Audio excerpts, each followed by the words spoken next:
Hello everyone, my name is Corenza De Leon, representing Camarines Norte as well as the Filipino Society of Australia.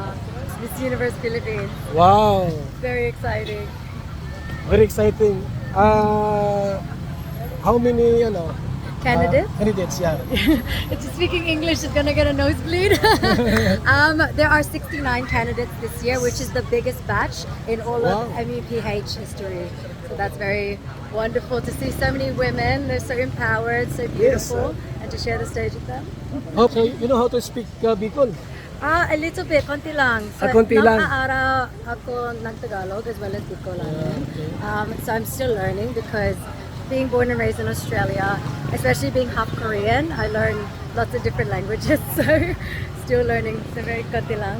Yeah, so thank you so much. Thank you. Thank Your you. name is, your name? Corenza, but you can call me Kay. K, yeah. Yes, easy. De Leon. Yes, De Leon. De Leon also. Yes. Are you De Leon? Yeah, De Leon. Wow. Thank you po mga kalingap. Running for Miss Universe Philippines. Sana manalo siya. De Leon. Ganda ng lahi namin, Kuya Bal, no? Ha? Ganda ng lahi namin. Magandang lahin niyo. Yes, thank you so much, madam.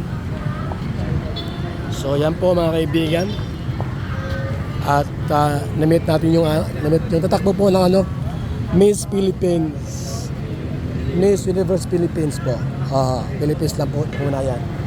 Pag nanalo yan, ano na yan, international na yan, ha? International na po yan mga kaibigan. Salamat po sa inyong lahat. Yun. Thank you so much. Mabuhay. God bless. So yan po ang tumatakbo pong Miss Universe Philippines. Mga kaibigan. Ano yung service natin?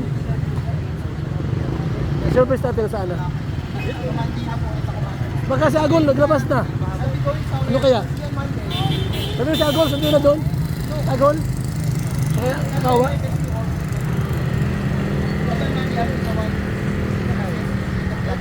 Ayan po, shout out sa ating lahat. Thank you so much po mga kalingap.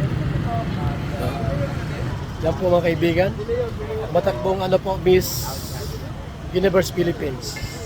Mga kaibigan. Grabe no? Diet, from diet yan ha. From diet Camarines Norte. Mga kalingap.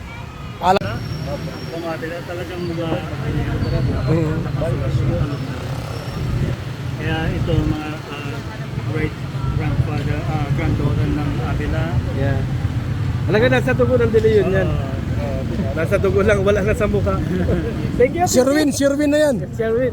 Yeah, Sherwin, palalo na. Salamat. Thank you. Anybody Camarines Norte can support us in Miss Universe Philippines. Our coronation night is on the 2nd of May, so watch out. In Mua, In Manila. Manila. Yeah, yan po ha. Thank you so much. Yan, thank you so much. Thank you. Miss K. Leon. Yeah. Your father. Yes po. Yeah. And my mother, she's in Australia. Ano yung Australia? Yes po. Yan. Thank you so much. So sana po manalo siya po mga kaibigan, no? Siya po ay tatakbo po Miss Universe Philippines. Grabe po mga kaibigan, no?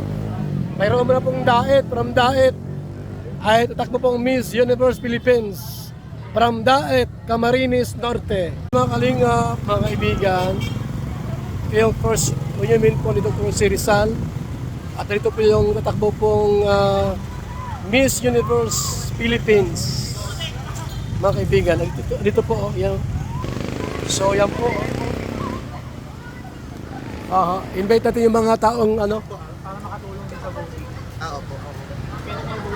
May voting na po, iba-ibang platform. Sila po sila manaligo. dito tayo sa live natin, naka-live dito. Ano ko lang sir, pwede ma-interview, magpakilala siya dito sa ating na may actor nila. So yan po ay tumatakbo po siyang Miss Universe Philippines. Hindi ko alam kung anong pangalan niya. Anong pangalan niya po mga kaibigan. Hi, shout out po sa ating lahat. Tayo po ay live ngayon po sa ating pong channel. Mga kaibigan, sa ating pong Facebook page, Val Santos Matubang Helping People's Needs. Ay po ngayon sa Daet, Camarines Norte. Yan po ha. Hello kay Ann Ramirez Sine, Seorat. Pakishare po ang ating pong video po, ang ating pong live ngayon sa ating mga Facebook. Pakishare po ang ating pong live mga kaibigan. Sa ating pong Facebook po ngayon, mga kalingap.